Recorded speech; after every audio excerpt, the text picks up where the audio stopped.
Be ready for transcription.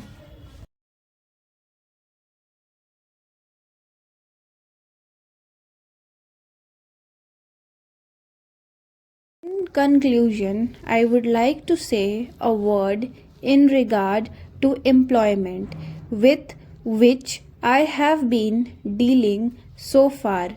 According to the figure supplied, the member of displaced person from Bangladesh employed through employment exchanges is only 37,000.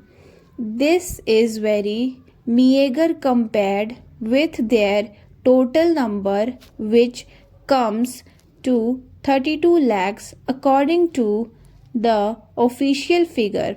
This is with regard to Bangladesh refugees.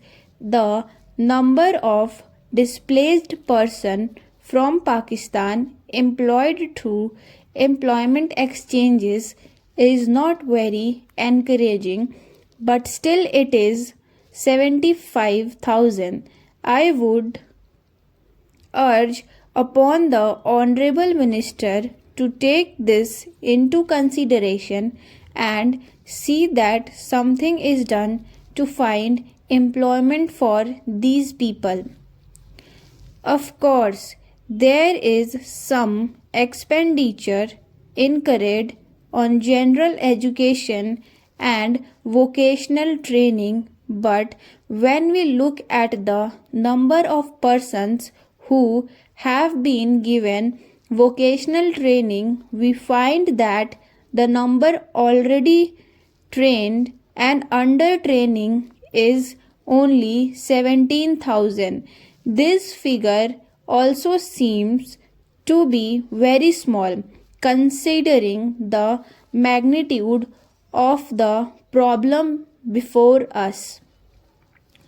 Some programs of general improvement have been undertaken by the government of West Bengal by way of setting up new industries, etc. These programs should be looked into and put into operation with a view to giving more employment to these displaced persons. Within the limited time at my disposal, I shall limit my remarks to refugees from Bangladesh. The first thing which strikes one as one look at the various brochures and publications that have been given to us is the amount of contradiction one has to battle against. The first contradiction is in regard to the number of persons government think they have rehabilitated in West Bengal. Granting that it is difficult to make a final assessment of the number of refugees who have come from Bangladesh, it is still true to say that at least there should be some sort of parity between what the Union Ministry say and what the West Bengal Rehabilitation Ministry says. Only a few days ago, the West Bengal Minister of Rehabilitation said that there are 22 lakhs of refugees who have to be rehabilitated, but the central government's figures are 31 lakhs. Unless the government know the number of people they have to budget for, it is rather bewildering to know how they mean to plan in bringing about their rehabilitation. As a matter of fact, many other sources believe that the figure is far higher, but in any case, there should be some parity and some idea as to the exact of the rehabilitation problem which still remains before the people of West Bengal. The other contradiction is this: on the one hand, Shrimati Renuka Rai says that in the near future they will be marking a successful competition of the work of economic rehabilitation of refugees in that state. But only last year, Shri APJ said that as yet the problem of the displaced person from Bangladesh was a matter which was giving some concern. I really do not understand why, in spite of Shri A.P. Jain recognizing that the problem is still quite serious, Shrimati Renuka Rai should have made such a statement. Yet, when we heard the Honorable Finance Minister, we find that there has been a big shortfall in rehabilitation budget.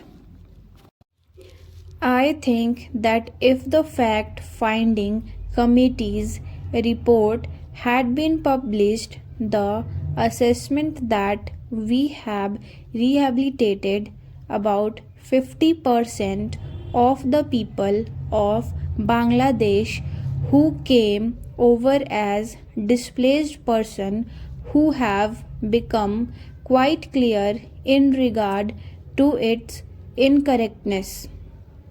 As a matter of fact, when we went round the camps and colonies in West Bengal, we found that as yet not more than 15% of the people have been rehabilitated in the sense that they are able to eke out their subsistence on the poorest level.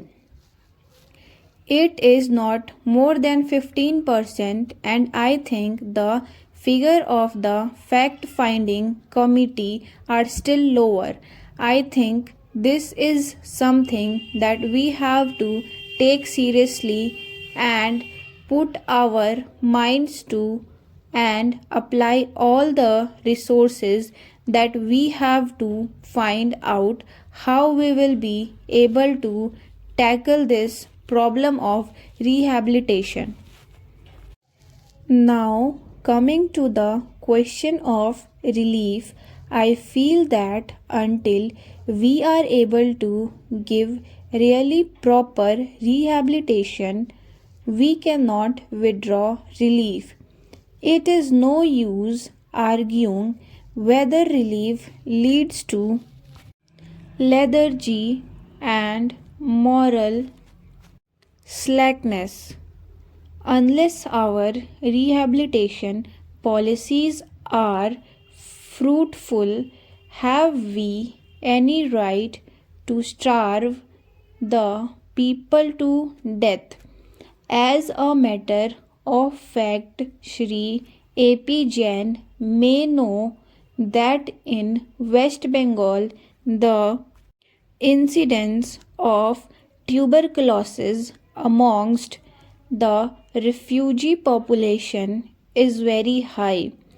Only a small percentage of them is catered for by the medical relief given by the Directorate of Rehabilitation. If I am to tell you the tragic fate of the refugees in West Bengal, I would refer you to a report which appealed in February 1954.